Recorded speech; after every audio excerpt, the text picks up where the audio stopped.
Hello and welcome. It's February 6, 2026, and here's what's making news today. We're tracking some really tense developments between the US and Iran, a major prisoner swap in the Russia-Ukraine war, and a pretty significant sell-off happening in the global markets.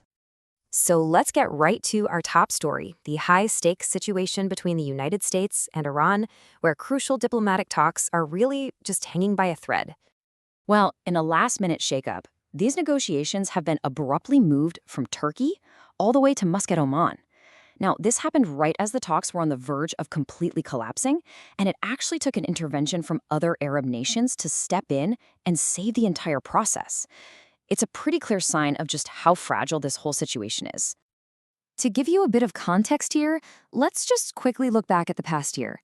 After several rounds of talks didn't really go anywhere, things got serious in June of 2025 when strikes hit Iranian nuclear facilities.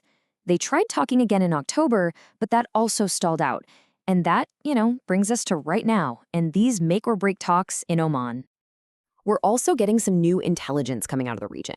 Recent satellite images are showing new construction, specifically roofs, being built over damaged buildings at Iran's nuclear sites in Isfahan and Natanz.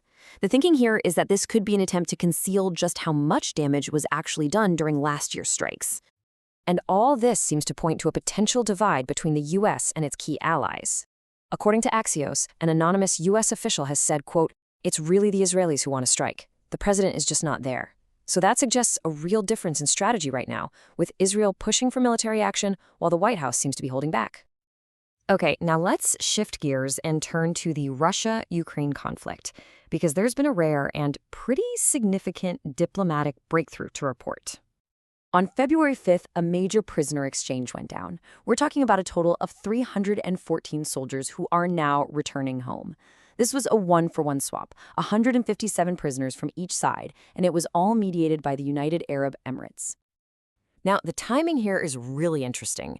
This exchange happened on the second day of US-led peace talks taking place in Abu Dhabi. It seems to suggest that even as these broader, more complicated negotiations are happening, it's still possible to get these smaller but very tangible signs of progress. U.S. Special Envoy Steve Witkoff has even called the talks productive, but you have to see this against a difficult backdrop, because at the same time, Russia is continuing its aerial attacks on Ukraine's energy grid. It's just a stark reminder of the strange reality of this conflict, where you have diplomacy and fighting happening at the very same time. All right, let's move on and get a regional update. We're heading over to Southeast Asia now for the latest headlines coming out of Malaysia. So here's a quick rundown of what's happening. On the political front, there's a big debate going on about whether to directly elect the mayor of Kuala Lumpur. And a feud between two parties could actually create a new power dynamic in Selangor. On the social side, a new survey shows that while young people feel their quality of life is better, the cost of living is still a huge worry. And finally, a new insurance plan is being rolled out for Malaysians who work across the border in Singapore. We bring you updates like these every single day, so if you want to stay in the loop, please just take a quick second to like and subscribe. It really helps us bring you the latest reports. And finally, let's take a look at the global markets, where it has been a rough ride. Investors have been in a selling mood now for the third day in a row. Yeah, it was a tough day on Wall Street, no doubt about it. The Dow dropped 600 points, and the S&P 500 has now officially turned negative for the year. And it wasn't just stocks either. Bitcoin also plunged, which just goes to show you how nervous investors are across the board right now. So what's behind this sell-off? Well, it's a mix of a few things. First, shares of Alphabet took a hit over concerns about its big spending plans. Then, a weak forecast from Qualcomm dragged the whole chip sector down. And on top of all that, we got new data showing a surprise jump in layoffs for January, which has definitely shaken confidence in the job market. And that's the latest for now. We'll be back with another update on all these developing stories in 24 hours.